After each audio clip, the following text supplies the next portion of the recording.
اب دیکھیے ابو جہل کافر ہے، مسلمانوں کی جان کا دشمن، خون کا پیاسا ہے، میرے آقا صلی اللہ علیہ وسلم کو کیا کیا تکلیفیں نہ پہنچائیں، میرے نبی کو ستانے کا ایک پل بھی چھوڑتا نہیں تھا، مسلمان اور اسلام کو صفحے ہستی سے مٹانے کی اس نے قسمیں کھائی تھیں، اللہ کے نبی کی جان کا دشمن، خون کا پیاسا ہے، کٹر کافر ہے، ساری تجویزیں فیل ہو گئیں، ساری تجویزیں فیل ہو گئیں، رسیاں جتنی جوڑی جاتی تھی اتنا ہی زمین میں دھستا جاتا تھا، کپڑے جوڑے گئے، ساری رسیاں ختم ہو گئیں، ساری تدبیریں فیل ہو گئیں، تو ایک کٹر کافر کیا کہتا ہے؟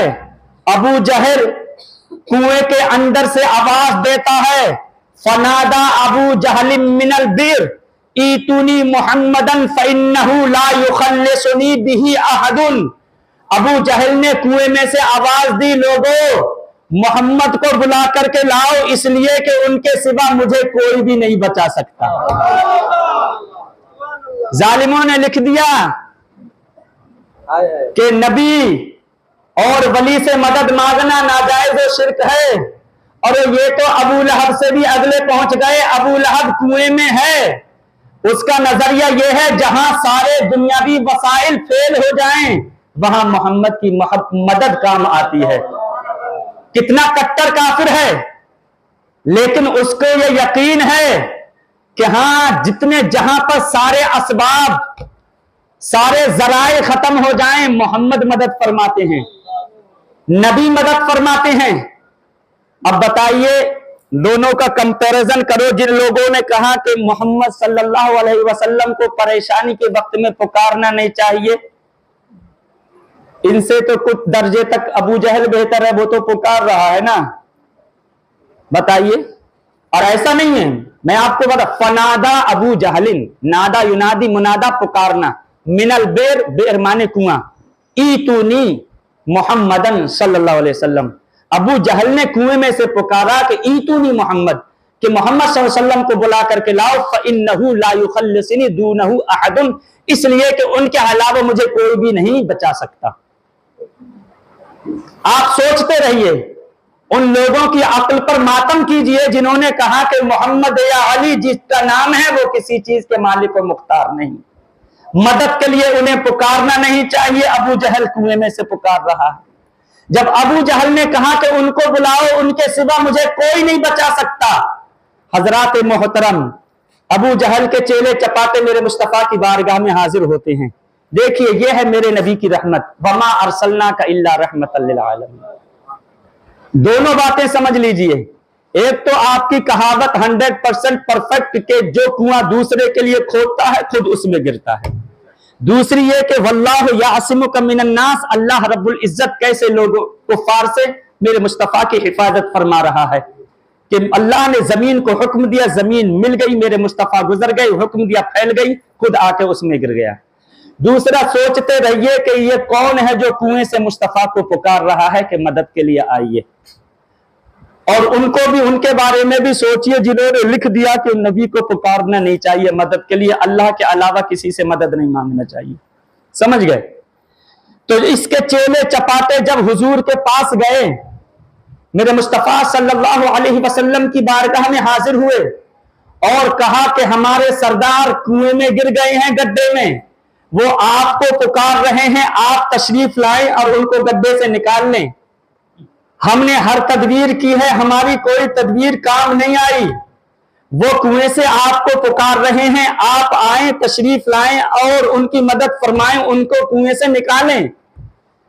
بتائیے کتنا بڑا سخت کافر تھا، کتنا بڑا دشمن تھا، کتنی جان کا دشمن، خون کا پیاسا تھا، لیکن میرے نبی کے دل میں اللہ نے ایسا رحم رکھا ہے، اتنا بڑا کافر میرے آقا صلی اللہ علیہ وسلم نے منع نہیں فرمایا، میرے نبی فوراً تشریف لائے، کنویں کے پاس میں کھڑے ہوئے تو دیکھا کہ ابو جہل سب سے نچلی تہ میں پڑا ہوا ہے، سب سے نچلی تہ میں ہے ابو جہل۔ میرے نبی نے فرمایا ان اخرجتک من البئر اتؤمن بی، ابو جہل اگر میں تجھے کنویں سے نکال لوں تو کیا تو مجھ پر ایمان لے آئے گا؟